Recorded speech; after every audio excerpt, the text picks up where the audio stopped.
good afternoon. Hi. Good afternoon, good morning, good night. Ah, how are you doing? I'm doing good. I'm doing well. I'm doing well. We're on stage 3 now in lockdown in South Africa, so we're just slowly getting there, which is great. But yeah, how you guys all doing? It's been a minute. I'm doing good. I think we got on an irritable conversation, but not a Yeah, much needed one. And it's sure. violence against women, domestic Right. violence, right?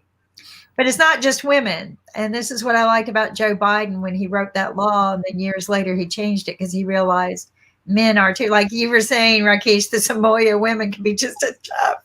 Oh, they are tough cookies. They mean, are tough. but meanness comes from any human, right? It's not defined in any one particular way. Any mind. Mm, Is very there a true. Yeah. problem in your country with domestic violence? You know what? There definitely is. There definitely is in this country. And I actually think part of we were speculating at the beginning of lockdown in South Africa why the government has sort of stopped selling alcohol and all that. And part of our thinking was behind exactly that, where abuse can increase because of alcohol. But that's just speculation. But there is a problem. There has been like a helpline that's been opened up because of during lockdown for people that are in abusive households and that sort of thing. So yeah, there is a problem. But I know it's everywhere. I know it's all over the world, and it's just something we all have to fight against. And a lot of people are so mind boggled when I share the numbers with them that just in the United States alone, 12 million female victims. And if Wow. you add that up, it's 26 per minute. Wow, that's actually insane. It is That's insane insane. that we don't do anything about it. And Yeah. I always hear from law enforcement when I first came out to try to make a change, and before I did my invention, I would hear, well, they always go back anyway. And I go, have you ever looked at why they go back? The Yeah. protective orders are nothing but a death sentence because Yeah. that's just gas on the fire. That when they get out of jail, they come directly to them with a gun, even though it says you can't have it. It's just a piece of paper. And then Mm, the victim is always looking over their shoulder, right? And usually yes. with children. And and that's where some really serious fatal situations have occurred. Well, I also know that I've sort of watched quite a few documentaries on this sort of thing. So I'm no expert at all. But I do also know that also when it comes to stalking and just that level of abuse as well is also not taken seriously. But it's a strange place to be in, especially when you're trying to look in and looking at women, or taking just not women, anyone that's in an abusive relationship or situation, because I was in that space a number of years ago. I was in that sort of relationship. It was more of like a mental abuse, and you just get caught up in it, and you don't really think that you deserve any better. And as someone before, I would always look at these women and I would say, just get out, just leave. And then you find yourself in that place, and then you're thinking to yourself, like, I'm like a hypocrite. I've been telling people to do this, but I'm sitting here actually not getting out myself. And it takes a team around you to help you get out of that space. So I think the important thing is if you are aware of someone that is in an abusive relationship, household, whatever it is, you have to be there for them. Doesn't matter how much they push you away, you've got to be there for them. You've got to be looking out for them, and you've got to be supporting them as much as you can, even if they want to push you away. No, and I agree. I'm going to share, just because Nick would be okay with this. I'm going to share with you guys a video clip, a quick video clip of my invention. All right, and to understand this a little bit, this is not the full demo version. Hold on just a second. I'm going to close this. People are mowing yards and stuff out in the country. But anyway, but what the way this works is that when a protective order is issued, tracking devices are put on the offender and on the victim or victims. The order is entered in with the distance that they're to refrain. Now, my invention contains, because of my background in engineering and technology, contains several layers of backup. right? So if GPS goes down, a Wi-Fi picks up. If Wi-Fi goes down, a particular radio signal comes up. And I utilize things like RFID, just regular radio frequency works, but we but it works. But I put in a threshold that if they, we tiered the thresholds. So because many victims, like you're probably aware, live in the same vicinity. Nobody wants to move every time something happens, right? So if they come into the purple zone, it just might be an accident if they veer off, right? Then no harm. But you got an alert saying, keep your ears open. If they cross over into the next zone, the more of the order, then it's, hey, there might be a problem, and the police are notified and the victim's notified and data is collected. What's great about our artificial intelligence is that we can collect this data for months and determine patterns, like how many times is he breaching it, and could he be truly kind of stalking her, seeing how far. But let's, if you don't mind, I'll share it with you. It's just the quick video clip of how it works. And it really does work. We had it working. And we had a little situation that I got to get fixed. But here we go. Can you see it? Yes. Hold on just a second. Hold on. I forgot something. I always forget to do that share audio. Here we go. So here we go. Dashboard that law enforcement will use. We tier the alerts to reduce false alarms. The purple zone is a warning, notifying law enforcement and victims if the offender is getting close to the proximity of the order. Red zone is the proximity of the order and establishes intent. As you can see, Ralph is getting closer to Alice. Once he crosses over into the red zone, a warning is sent. Law enforcement can review the data of any incident by selecting the name of the person and the date. Law enforcement can replay the history, and we show a user-friendly view of the incident, providing you the details of the location with timestamps of the incident. So that's just the 30-second video. I've got larger videos, testimonies and things like that. And one of the things we did with my tool when we first got it working, of course, the prototypes were pretty big, but we were from North Carolina to Washington, D.C., going to a huge smart city event, and Homeland Security was going to be there as well. And I partnered with Conover, North Carolina Police Department, and they want this working. And I asked them to carry the tool, right? We had one offender, and the police cars that were driving to Washington, D.C. were actually, police. And I said, would you, we'll carry these and you monitor, right? I'm the victim, he's the offender, right? And we had all these different cars driving. And so you would see if we got close together. And here's what's funny. The police officers, when we got there, they go, oh my God, it's so easy. We complicated it. We were like, and then we started watching it all the time, but we didn't have to, because it would notify us when he goes, we love it. And how do we get, and we tried as hard as we could to get the government to fund it. We tried, and we just, nobody would fund it. And, wow. And a lot of times it was because it was, oh, we think it's cost too much money versus the lives. It just, we just could not get, we even had a turn down from one of the government grants that said that, wow, this is great. This is amazing. You're going to save so many lives with this. This is like going to change the world, but you're not academia enough. Wow. And we all of us sat there, we scratched, even because Conover Police Department helped us write the grant. So these were police officers. That's crazy. Kim, but don't forget, remember we discussed yesterday that some people who applied to be police officers, they were not accepted because of too high IQ. Right. And I didn't want them to lose their job over this. I've got videos of the police officers coming to a huge quarterly meeting that they have here in North Carolina for law enforcement. And they're not allowed to talk about or to promote tools of another company, right? but they allowed them to talk about our science. And so they got up there, and the officer broke my heart because I know his story, why he became an officer.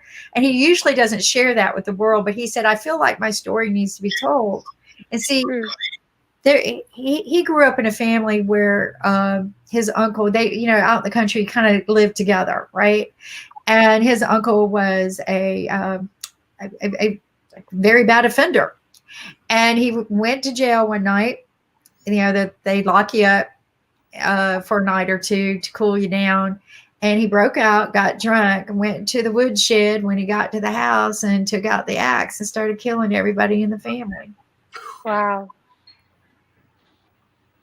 So he lived.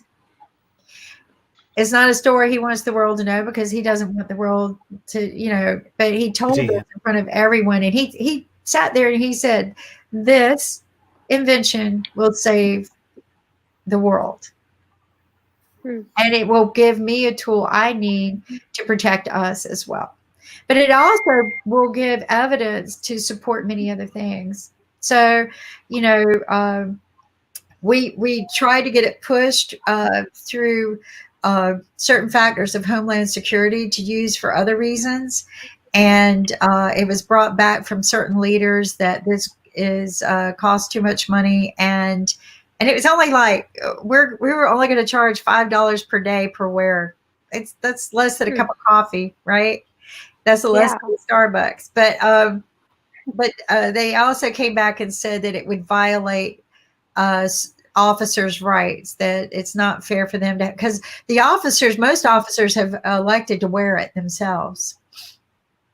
And so for other reasons, but they've offered to wear it themselves. But anyway, sad subject. Happy. I'm hoping will bring happy endings. Kim, a quick question. Most of this violence is happening within the marriage, right? If that's so, what if you will make part of the prenuptial agreement that for this domestic violation, husband will have to pay 75% of his net worth to his wife? Would that stop domestic violence? No. In marriage? It would make it worse. It would. Really? So again, you're putting fire. Okay, this used to be called a crime of passion, and men would get away with it. Like they would be found innocent because it was considered a crime of passion. That law has since been adjusted. It's not gone away, but it has been adjusted, but so that they don't get away with it. But no, you're putting gas on fire every time you make them do. It's about power. People don't understand domestic violence is maybe somewhat about money, but it's not. It's more about, like Alexandra said, it's about over the mind. It's about power. It's about control. It's the control. It's the control. It is literally that. And they have something over you, even though they don't have something over you. You are, I know, I don't think it only happens. I don't think it's mainly in marriage. I think it's in it could be a friendship. Yeah. I've been mentally abused by a boyfriend. And then I've also been mentally and physically abused by a best friend that I also didn't realize until, and they've got nothing over you. They've got nothing on you. But it's just that control. It's a control over the mind and your mental and emotional health. That's all they've got control over. So I don't know. I don't think the problem is the world is made up. We all are. The world is made up of broken people, and we're all broken. We all deal. We all have issues, and I don't think the problem will ever go away. Unless every single one of us is completely fixed. The problem is always going to be here. But what we can do is do what we can to be there for people that need we've got to look at our communities. And I think that's what sort of COVID has been really cool at doing, is that it's almost brought communities close together. You're suddenly looking at, in South Africa, you're looking at buying local, you're supporting your local business, you're supporting the flower shop down the road. So the community is being built. So if you're building that community stronger and stronger, hopefully our relationships are going to get better. And maybe that will be part of the problem solving. And hopefully governments get behind projects like Kim's, where it's like, this is important. This is good stuff. This is important stuff. I can see how it's useful. I can see how it's useful for a lot of different aspects. So Let yeah. me throw That's what cat on- Homeland Security said. Homeland Security, the director of Homeland Security, said we could use this to save FBI agents in airports when we're Yeah. under attack because they Yeah. could be wearing. Right. Well, one of his friends bled out when they were under attack in one of the airports, which nobody heard about. It was one of those instances. I don't know how they never got it to news Wow. or anything, but his Wow. friend, he called me up and he said, "Can you make this work in a building if we can?" And I said, "I can."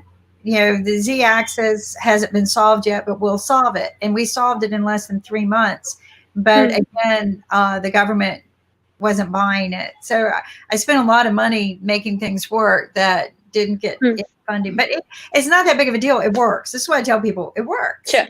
We just got to find the right way to get it launched because, you know, it's going to cost money at this point to build it out, beta test. Even though it works, you want to beta test and tweak.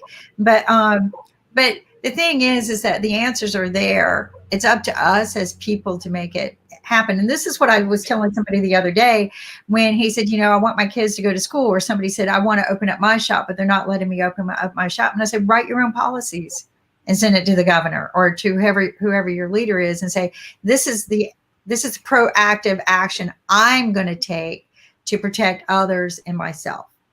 You write your own policies for your hair shop, right? Or you write your own policies for your recording studio and you share it with them. But we got to at some point take some control and responsibility. We can't let them tell us everything, right? And that's what I was kind of doing with this tool. I was saying, okay, every time I went to court with my sister, you said there wasn't enough substantial evidence. What if we do this? Now you have evidence. But I knew it had to be more than just that I had to prove that they were going to save money, that it was false reporting proof, you know, that we would reduce the false alerts and things like that. So I put more, but we sometimes have to take, as people, we can't wait for them. If we wait for the leaders to do something to take care of us, it's not going to happen. It's just, what is your thoughts on that, Alexandra? Sorry, I think Rakesh has wanted to say something as well. Oh, I didn't see. Okay, Rakesh. I was, Sorry. you know, we have this, all this is hinges on one thing, that the rights of the person accused. Okay. With 7 billion human beings on Earth, I'm going to throw a cat amongst the pigeons here. Go ahead. We can afford to have a situation where if people don't want to be accused, don't put yourself in that situation. Okay. So if you can't defend yourself, you pay, sometimes with your life. You know? So this is it's a controversial point of justice. And so I don't know, are you meaning the death penalty? It could be if the offense is serious enough, yes. If it is serious enough, yes, the death penalty. If you know, in a situation, I know that at one time in India, if a police officer was accused of rape, the onus of proof of innocence was on the police officer because he was invested with the power of the state. Right. So But instead of innocent until proven guilty. Yes. So instead of innocent until proven guilty, it's you're guilty, and you for those extreme ones like rape, murder, that sort of thing, you are guilty, and you got to prove yourself innocent. It just throws it complicated. It just makes it complicated when you're falsely accused. But Only I like the thought. you're a police officer. Only if you're a police officer. I see. Only if you're of obligation to the public servant. Yeah. Right. Or Okay. some kind of, person with power. Then you would say that since the state has given you that power, you need to put yourself in a, don't enter a house, like my grandmother would tell me, don't enter a house where a woman is alone. Don't enter that. Because you're going to get shot. And I don't think, I'm not that female that thinks twice or blinks before I shoot going, I said, don't come into mine because you will get shot. I have emptied the gun before. And I'm fine with that because Not great. the rule is you don't put yourself in a position where you can be accused of something. Right. That's true. Natasha, and I also agree with what you observed earlier about the right type of punishment. And I wouldn't mind to see a return of public execution by guillotine, because that would definitely make a big public event and could stop future offenders. Stream it prime time. Definitely a statement. Okay, so I'm still fine with death by injection, and I don't understand why they have to use weird drugs if they can't just put them to sleep.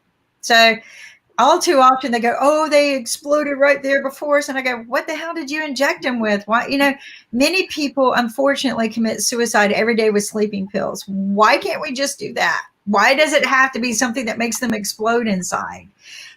So to me, they said, oh, we're injecting them because it's humane. What the hell are you injecting? Excuse me. What are you injecting them with if it's supposed to be humane when we know people die from taking sleeping pills? Potassium cyanide will kill you before for a long time, people couldn't even tell how potassium or sodium cyanide tasted, because by the time the person tasted it, he was dead. Good. There are gases that do that. One breath of the gas, it's on the oil rigs, right? And they use the humans as the canary. So they send a crew of people up to check it, and if the guy falls over, the rest are supposed to run. No, this is today, folks. I am not making this crap up. This is. But now we have one more tool, which is known as Corona. So if someone is doing something, we just put Corona. Spray him with Corona. There you go. Every time we have a mass gathering now, we have mass Corona. But, and again, this is what I tell people. No, we cannot live our lives in fear, but we can live our lives with facts and transparency and honesty and integrity. And I think integrity needs to be back in our lives. And I think we lost a lot of that globally. And I don't think the normal men and women lost integrity. I think our leaders have lost most of them, not all of them. But I think most of them have. Yeah, when they get so much power, like absolute power corrupts absolutely. It's just that. What's happened with people like Trump and whoever, all these, Bolsonaro, I include Modi too, is that they have the sense of being invulnerable. And that's what drives the insanity. Well, it's because of this. If you get a chance to read it, of course, this is from our beloved David Johnson. I have got it with me already. So if you read that and then you read his book, Trump, you will understand why people will get to the point to believe that. But I truly think the reason why he wanted to become president is so that he could pardon all his sins from the past.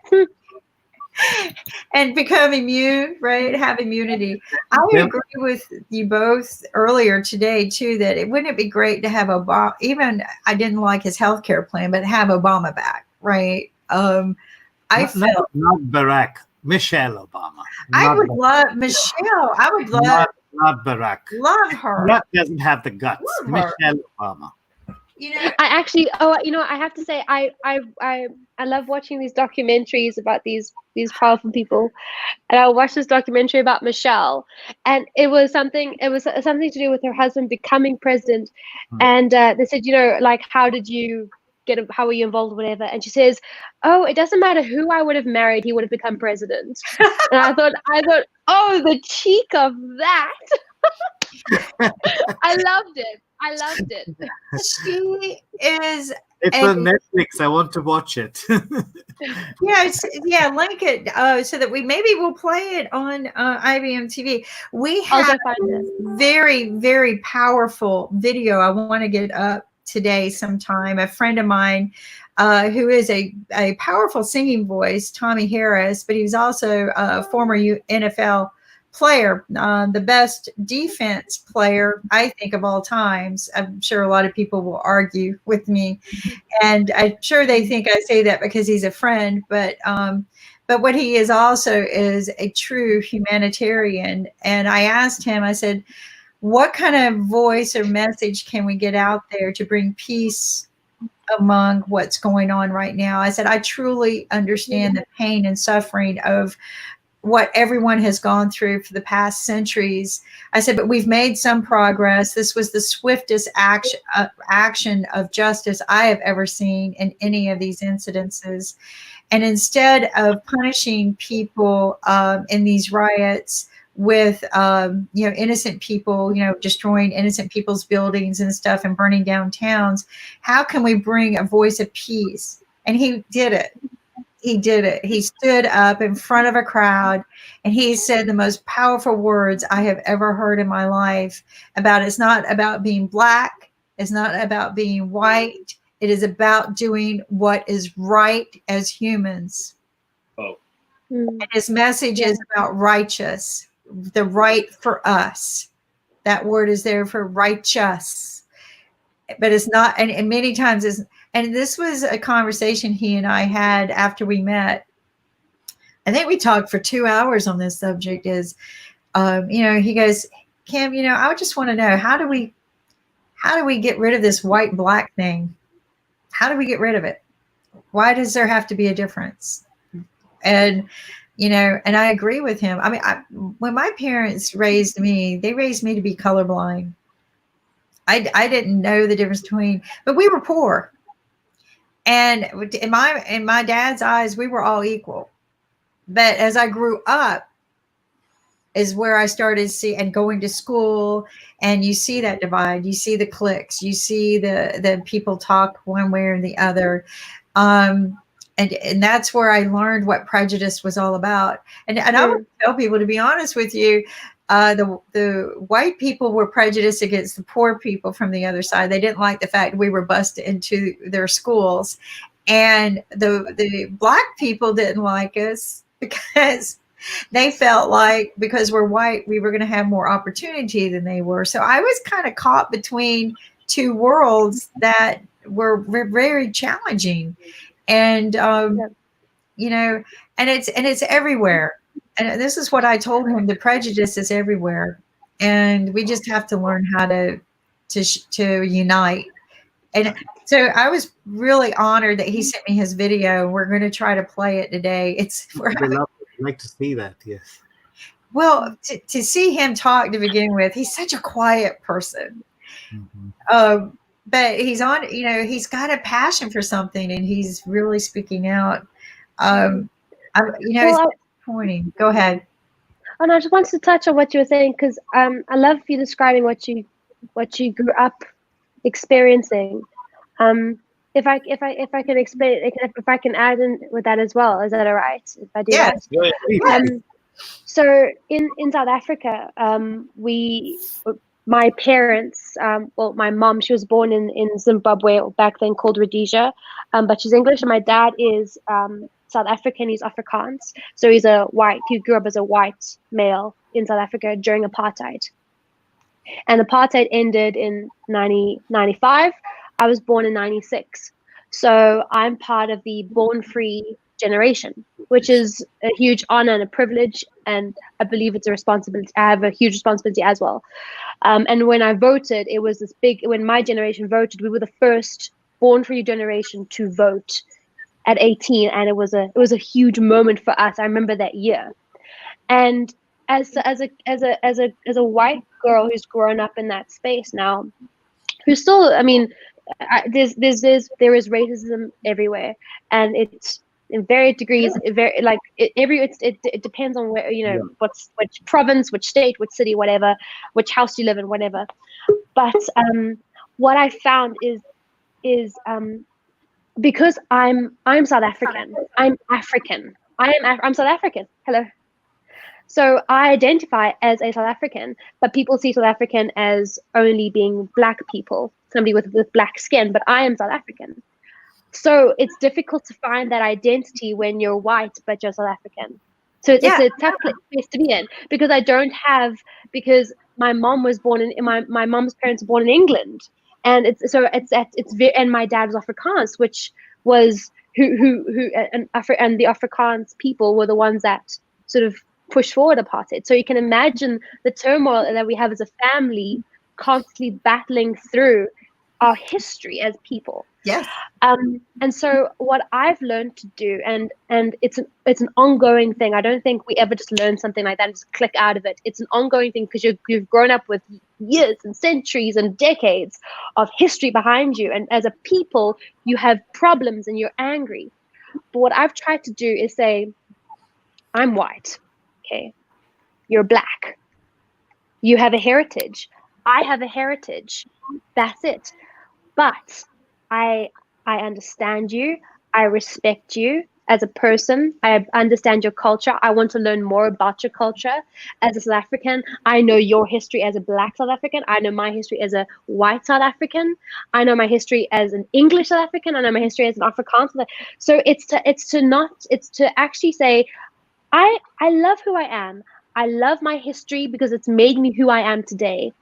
But it does not mean that I can sit back and just say, I'm going to ignore everything. I want to get to know you. I want to understand who you are and why you go through this. And you should also do the same for me. You should understand my background as I'm doing for you. It should be that. And then it's like you said again, Ken, like you said earlier, it's then us as a united people fighting against a cause. It shouldn't be a black thing. It shouldn't be a white thing. It should be, I don't believe this should be happening to a human being. I do not believe this should be happening to a human being. And because of your history, this is a thing that's been happening for years because of your history. So I believe as a people, we should stand together and fight against this cause. So just as a South African, I thought that's just my perspective. No, and it's wonderful. Thank you for sharing. Yes, your heritage.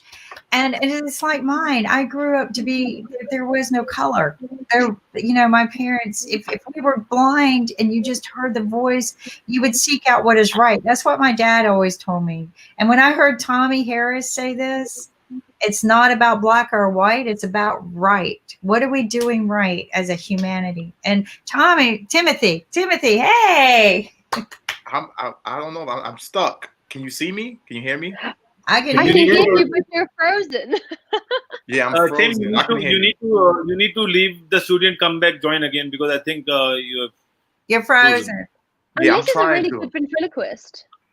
It reminds me of Rosie. Okay, I'll tell you one thing. We talk about black, white, brown, and whatever it is. Still, the black tuxedo is the most important dress a male would like to wear, and that's a black color. There you go. Well, black and my white. favorite color is black. Black and white. And we bring that cola that is also black. So it's not about color. It's about the goggles which you are wearing and you are seeing from that color, and that is why you are taking your decisions. And it's in the mind. Ankit, you and I are brown, and we've got in India we have white, black, brown, purple, red, and all kinds of people from different communities, and we live together.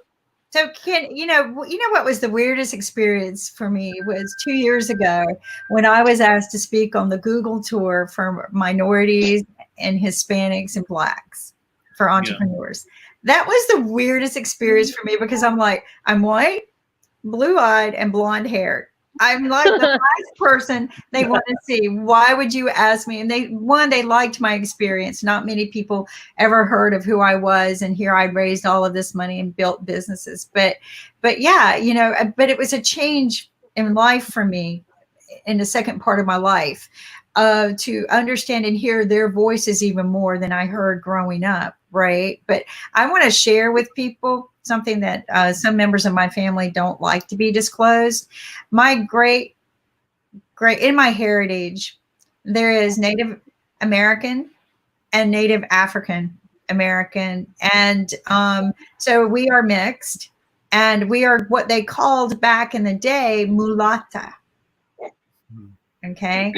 And I guess some of us were more fair-skinned born, but yeah, it is mulata. My heritage is mulata. I actually have probably some of the characteristics in my skin. And but the thing is that it shouldn't be this is why I like the TV show The Voice. You don't see who the person is, right? But we do. But the Kim, judges. now, when you told about your heritage, I remember this one of the routines of Steve Martin when he was saying, "I was born a poor black child." Remember that? You know, every time I think about my heritage, and I think, should I share it? My family doesn't want me to, and I think of that. I go, I was born a poor black family. And there is one joke. I hope it's not too racist, but it goes like this. Not. It's probably one of the most funniest comedies in history. Okay, the question number one: what is a black standing on one leg? So people, well, we don't know what it is. Okay, what it is? Okay, it's a one-legged black man. What is a standing something on two legs? Well, it's a normal black man. No, there are two one-legged black men. Oh, okay. So what is this something standing on three legs? Something black on three legs. Well, it's one normal and one leg. No, it's all wrong. It's a grand piano. Oh, there you go. It's a grand piano. And you know, this is what I tell people. We just need to be open-minded. Yeah. All of it. And Sasha, what about four-leg black object with 4 legs? 4 legs. Pool table. A pool table. There you go. It could be a black sports car. Yeah. Okay. So you know, the thing is that we need to embrace who we are today. We all have challenges. Not one of us wake up without a challenge every day. And I think we need to take a look at that. And again, I think when we can get Tommy's video to play, and I'd like to get Tommy together with Alexandra to work on a song that Tommy has started. And because, you know, he's recorded in Nashville a couple of times. So that's so cool. Yeah. In fact, he's releasing music like you right now, like one song at a time. So it's really cool. And by the way, folks, I want everyone to know that A Typical Girl is going to be hitting the top charts this year, if not real soon. Hoorah! Alexandra aired and got her song out there on Apple. And we're going to get it up on IBM TV, but it's also her theme song on Sundays for her TV show. But Timothy, share with us who you are. I'm loving this boxing first. Oh, bonding first. What? Bonding. Oops, I thought it was boxing. See, there you go, man, kid. I needed my glasses. So, Timothy, where are you from? I'm from Brooklyn, New York. Bonding First is my company, along with my 2 other partners, Adrian Smith and Sarah Shaw. We have a production company. We started out with a podcast doing different music videos. Sarah is she's a musician. She's a singer. So we did a couple of her music videos. That's one of them is still up. It's called Silk Sheets. And now we're just working on different things. We got a documentary we're working on, and we're also working on different short films and working on pushing Sarah's music and also bringing up some of our younger talent. Makai Ricks, he's 7 years old, so we're putting him into films. He just recently signed to a talent agency. Wow. And I'm also signed to a talent agency as well. I'm an actor. I'm signed to Stephanie Talent out of New Jersey. So I think I came at the right time. I mean, I was talking about. Came in last week as well, right? You were with us last week, and I lied a lot of times like people to share who they are rather than do the full introduction because I might mess something up. But last week we had a fabulous conversation about what was going on up in New York and some of the things that you were doing. You're intermixed with so much talent in your life right now. This is fabulous to hear. So share with us, what does it mean when you're signed on with a talent agency? So basically it's, as being an independent, as an actor, you're like an independent contractor. So you can't go but so far. We don't have the connections. But a talent agency is someone who actually know the cast directors, actually know the right people, and they can submit you to help you get work. So being signed to a talent agency, it actually works because I've had auditions for a lot of great a lot of big TV shows that's on TV today. Makai just recently got signed. He also they featured him. They did like a TikTok challenge. So a talent agency is something it works in for the talent, basically. It's cool. Yeah. So, you know, Alexandra has been out promoting herself. That's how I met her. I met her in Nashville when she said, you know what? I got to leave my country and go out there and find out what's in the rest of the world. And I'm going to hit Nashville and show them who I am, that I am the star. And she is, let me tell you. Alexandra, I've had so many compliments from people who have watched your show and your sister's show, and they're going, wow, where did these two girls come from? Thank you. And, Thank you. But that's what we're about, is sharing the talent of, you know, I hate putting it this way, but you got the A-list, right, that makes the radio waves, the TV waves. And what I told Nick when we started this is I really want to focus on the real talent that's out there that for whatever reason never makes it to the A-list movies and stuff, but they're really good and really good talent. And because there's just so much out there that not everybody makes it, unfortunately, to the what I call the A-list. Yeah. Just like the A-list corporate celebrities. No, not everybody makes it on A-list corporate celebrities. But let's talk about some of the things that you're doing right now, Timothy. You have a podcast that you were doing for prisoners. Yes. So because of the quarantine, my podcast, Kings of Culture, we took like a hiatus. So just sitting in the house and trying to figure out things I can do creatively, I came up with like a little segment called I'm a Hustler with Timothy Mills. And so the first, it basically speaks for what it is. So the first segment, I basically just talking about what people go through during the quarantine and how people have been affected, whether you were an entertainer or a business, because, you know, businesses were affected very well. They had to pay other people. So my second episode, my cousin who's in prison and also my friend who's in prison, they will call me and they will speak on how they're being treated during COVID, and also if you're getting COVID, how they're treating you. Basically, they don't have any mask at the moment. At the time, they didn't have masks and things like that. So I thought that maybe I can use my platform, which was on my social media, to just have them speak about what they're going through from their eyes, from their mouths. Because I can say something, but it doesn't really resonate as much as if they say something. So Sure. So what I did was I had them both call me in on a Thursday, and we just basically, it was maybe 20 minutes, and they just, both of them spoke, and I broadcast what they both do. One was a basketball player growing up in New York. He got caught into the wrong situation. Another one, my cousin, he was a rapper, so he was involved with music. So I wanted to showcase that, because when people think of prison, they always think of, oh, they're in jail, they're bad people. But, you know, sometimes one mistake can cost you 10 to 15 years of your life. But that doesn't really mean who you are. So, like, for example, I can speak about all the things that I got going on now, and you can see me for me. You can say, yo, he's a great person. I like him. He's ambitious or whatever. And then a situation can happen tomorrow, and I can be that same person in prison. And now I'm looked at for one mistake as a bad person. Yeah. Isn't that something? You can do a million great things in your lifetime, help support people, do something amazing, give your life to humanity, maybe even do the Nobel Prize, and you make one small decision that puts you in prison for life. And it might not have been of intent to do precisely what you were thinking it would come out to be. Mm-hmm. I watched a movie about this the other night and the girl looked at the guy and she said, have the courage to not make a mistake that ends up costing a person's life. Because it would be a mistake that you will regret the rest of your life. Mm-hmm. And a lot of times we act off impulse. That mistake, right? Because sometimes we're not thinking when we do something. Mm-hmm.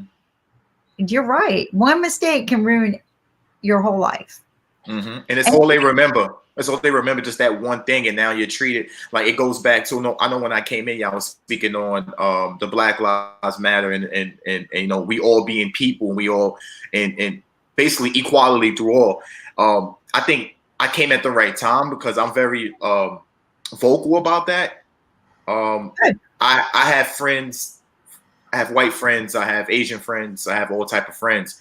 And it was great for me to see my friends who weren't Black, who didn't look like me, to step up and to either protest or even use their voice to speak and to understand the trials and tribulations and the harsh times that we've been through, that Black people have been through in America.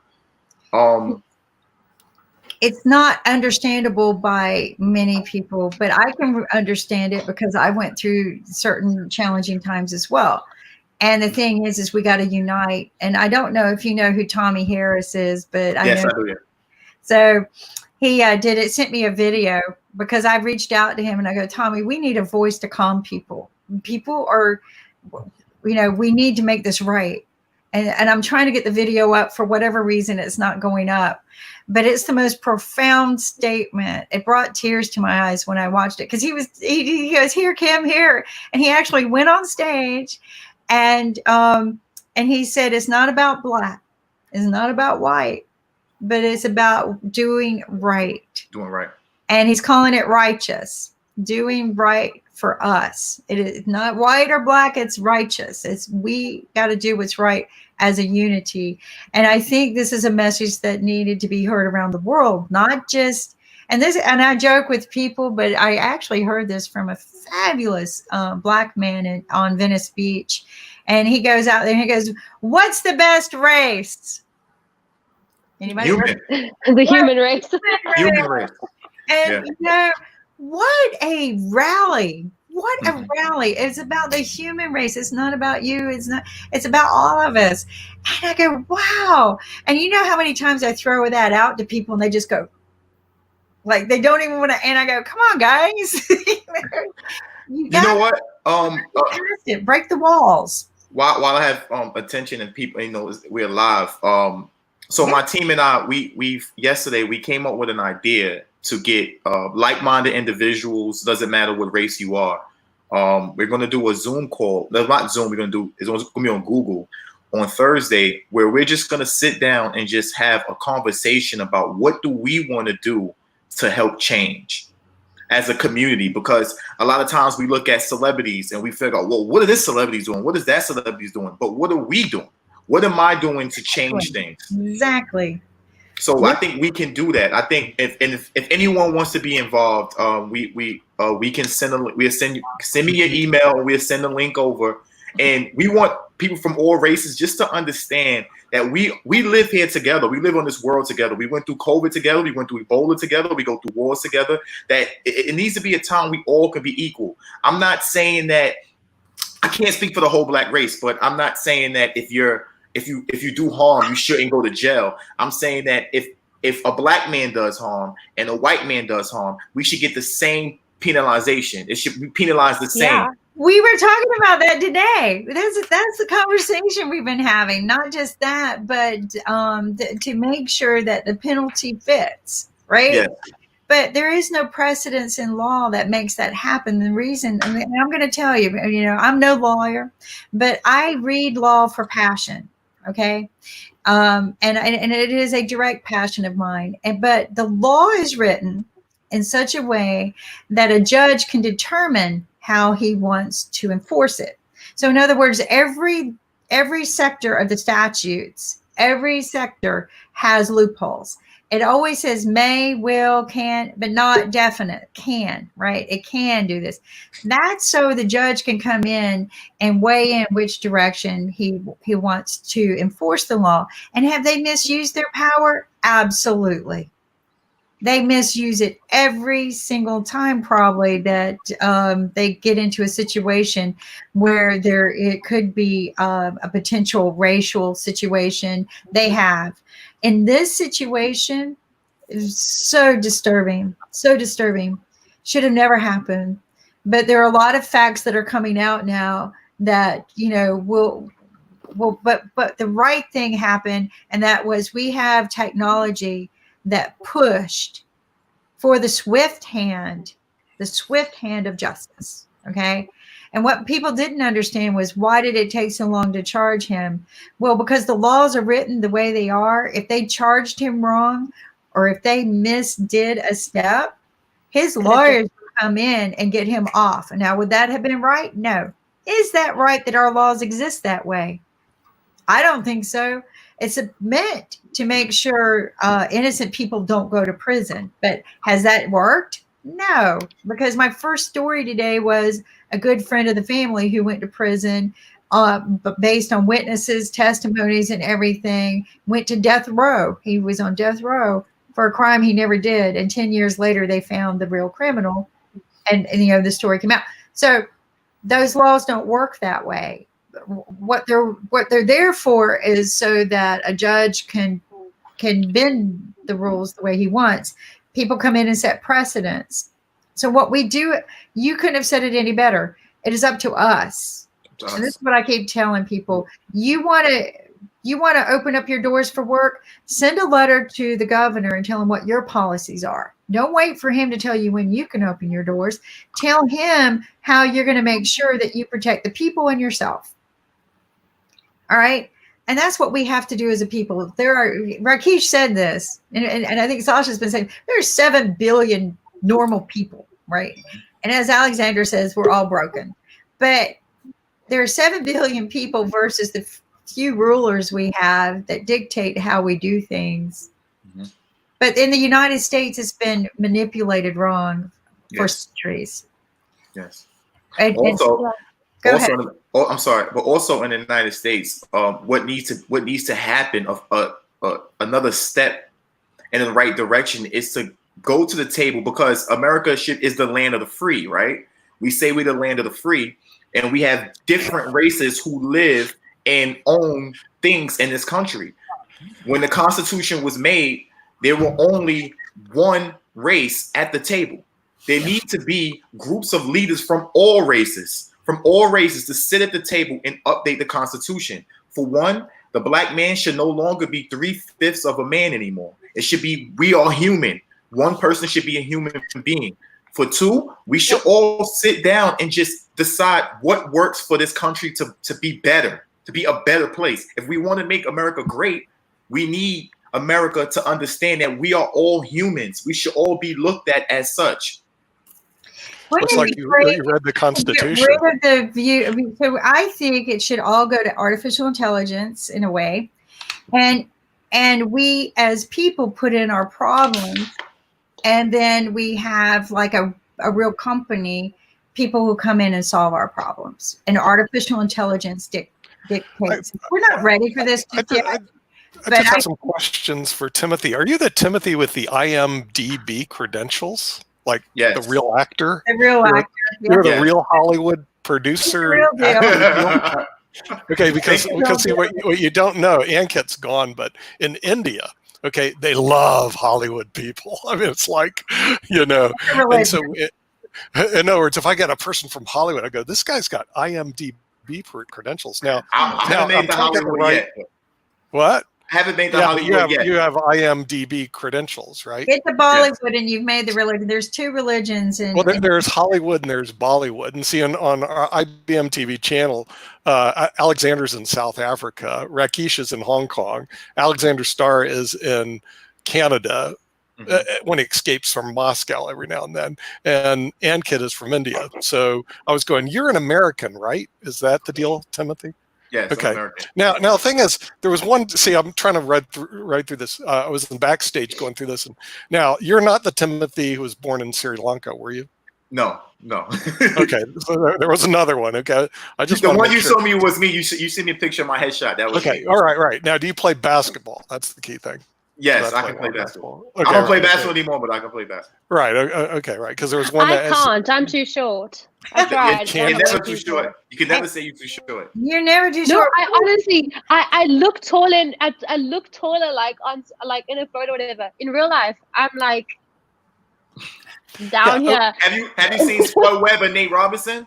Yeah. Right. John Hey, Chris, Stockton. listen. Chris Clemens, who went to Campbell University. Now, if you follow, he's actually playing for Houston. The guy's like 5'9", and he shoots the three. He was the leading scorer in the NCAA Division I last year. Like, no kidding. Go look at Chris Campbell, Campbell University, and he's a heck of a player. Because Stockton was under maybe 6 feet, I'm in the wrong career. yeah, well, this guy's 5'9", but watch him shoot. That's short. I mean, That's the thing is, he makes short serious, okay, but he can shoot. Now, but if you can shoot the three from half court, what can you do? Yeah, you can't do Speaking anything. on So the thing behalf is- of all short people, it is a skill. Yeah, if well, you the can thing is, basketball. you and Alexander have determined to go what I call a really tough road to success, music and acting. How long, Timothy, have you been in the what I call the rough road to hoe in acting? Because there's so much white noise out there, and there were so many actors out there, and we were bringing producers on trying to figure out, well, how do you scout for talent? How do you get a job? Now you went and got a talent. I was listening backstage, way backstage. I was listening that you got a talent agent. Is that right? Is that helps what you're doing? Okay. Yes, well, how long have you been doing this? How long have you been doing acting? That's, I guess, my question. 2015. 2015 is when I Okay. I played with it a little bit in 2015, but 2016 is when everything started. Right. Okay. 2015 and 2016. And how do you first break into the industry? Because I see this to be a real tough industry. And anybody wants to be an actor. It's tough. Now, are you in New York or Los Angeles? I'm in New York. Okay, right, because there's Yeah, two he's in choices. New York. You missed him last week. I wanted to share right. with you guys my favorite world's shortest basketball player, which is Muggsy, right? Muggsy Bogues. Yeah, you can't. Yeah, well, look at him with Maniti Bull. Okay, there's a guy who's 7'7". You know, I mean the height differential is just outstanding. Yeah, but, had a great vertical. I know. Okay. Right? He is my height out there playing basketball against these 7-foot guys. He was good. And he was put a plug for Chris world-class. Clemens. He got a 2-way contract. Yeah, He averaged over 10 points for his career, I believe, too, which is very hard for if everyone talk about Michael Jordan, LeBron James, Kobe Bryant, the great Kobe Bryant.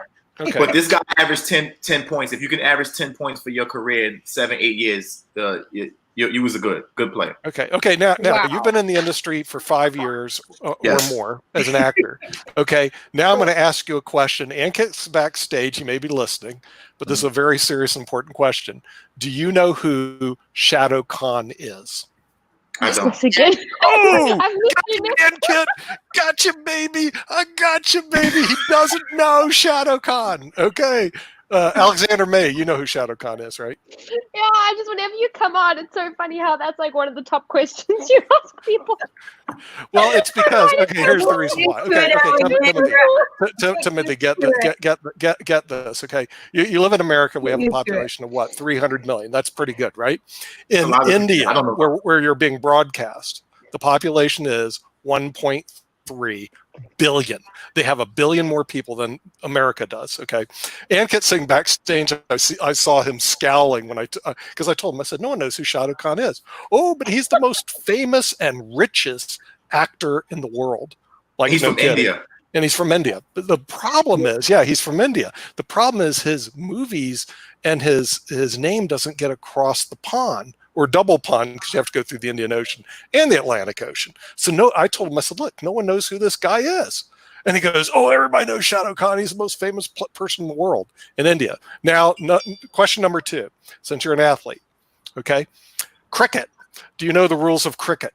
I have no idea. I've heard of it, but I have no idea how to play it. Yes, I got him again. I got you again. Ankit's back. He's scowling back then. Doesn't have an idea. No, how to play I've cricket. heard of it. Okay. I've heard of Okay. it. I've heard of it. I've heard of it. Yeah, I've seen it. I've seen it on TV. Okay. Cricket's a big thing in South Africa, I got you. and it's a big thing in India, Now- and it's also a big thing in South Africa. Like, Okay, we're like mainly rugby and cricket. That's what we are in South Africa. And so I know that you guys don't have rugby or cricket. Yeah, exactly. No rugby. But let's get real. Let's get real. rugby. You've heard of this thing called the NFL, right? NFL. Okay, which they have no idea what. The team that I like. Oh, won the food Super Bowl. lab. Yeah. Which The team? team I like. I'm a 15-year Kansas City Chief fan. Probably Oh 17. wow. Okay. Well, you had a good year this year then. Yeah, yeah, we finally won. Okay, we finally won, but we had that Mahomes. Okay, you can't be that guy. Yeah. Okay, so the thing is with cricket. Okay, if we look at cricket and we look at football, the NFL has 175 million viewers. Cricket has 715 million viewers, and that's the difference. Wow. What happened to Nick? I don't know. He's gonna make me look up cricket. I'm gonna look up He cricket. got scared of You know what? Timothy, I I'm gonna tell you now that my dad grew up playing rugby and cricket, and it's a thing. I'm a big fan of rugby. I'm not a big fan of cricket just because my cousin plays it, and he actually plays for our province, which is like our state. But I don't really understand it. All you gotta know, it's a bit like baseball. You just gotta whack a ball and that's it. And Ankit agrees with me. That's how you play baseball. You just really whacking the ball with a bat. Whack it. And run. Just run. That's all you gotta do. Just run. You don't run That's around. baseball. You gotta run. run. He's gonna run straight. He's gonna run straight. See, baseball's around. Cricket, Baseball's it's around. just straight. But the thing about cricket is you got one team that is batting the first part and bowling the first part, and then they switch. And a thing about a cricket match, it can go on for like 5 or 6 days. Can you believe that? Okay. Wait. Yeah, that's why I said I have a question. wait. Did because y'all would know this. Was there a cricket match in the States at Citi Field? At Citi Field? Yeah. All right. Yeah. That's how I know what I know. I've heard of the sport, but I don't know. I'll tell you one thing. In USA, we have around 10,000 cricket teams and around I believe around maybe 100 odd leagues going on in United States of America, and we have around 10,000 or maybe more players of cricket. They are basically from Asian continent, mostly are than Asians, but they're playing in United States since a while. And I played in New Jersey and New York when I was there. I played cricket there, and we played every Saturday, Sunday. It's like an 8-hour game. As Alex said that we have 5 days game, which is the test match, which has a different rules 5 days. 8-hour game, and then we have a 3-hour game as well. And if you want to believe me, then you know what Caribbean, Bahamas and Jamaica and all those things. So they come together and play under a team which is known as West Indies, and they have a ground which is at Florida. So they play in Florida, and they play a lot of matches in Florida as their home ground, and invite country from outside. And India is one of them. So we play a lot of cricket in Florida. Wow. And also, I'll talk about money basically. So there is a new cricket T20 coming soon in US. It should started this year, but I'm not sure about this year. And the media rights have sold for around $2 billion. Cricket. Cricket, right? And I have no idea how the game's played. I have absolutely no idea. You know what? And the thing about a cricket game, and I have to tell you, so when you go to a football game or a rugby game, you're mainly like sitting in the stands around the stadium, and it's really cool vibe and whatever. At a cricket game, it's something else because you sit on the lawn, you sit on the grass around the field, and you can have like your barbecue or your braai. And we in South Africa we braai, we don't barbecue. You can have your braai out. You can be chilling on a picnic mat, like chilling with everybody. It's a totally different vibe. It really is. And it's big in India and big in Africa. It's big all over the world, except for the United States, Russia, not big in US and Russia. One more thing, we don't have any religion or things like that, no colors in India, but we have 2 religions, cricket and Bollywood in India. Bollywood. Yeah, Bollywood, India, right. Hey, Timothy, do you want to... I wouldn't mind coming. I wouldn't mind coming to India to do a movie. You should you may have your wish may be granted. Timothy, do you want to be the only person on IBM TV right now that's from the United States? Yes. Okay, you're going to be representing the United States in just a minute. I kind of know how to do this. So you'll have to carry the flag here in just a minute. Who are you putting on? Oh dear. Wow. What is Nick doing? He's connecting me to India. I'm flying to India after I leave. After I get off, I'm flying to India. Going to India. He's going to I'm India. going to India. Come to India. But then come to South Africa as well. Come to South Africa, and I'll teach you some rugby as well. I have to get to Africa as well. I have to find my roots. hit me up, Rob. I got you. Come visit. I will take you on a tour. I got your back. Come hit me up.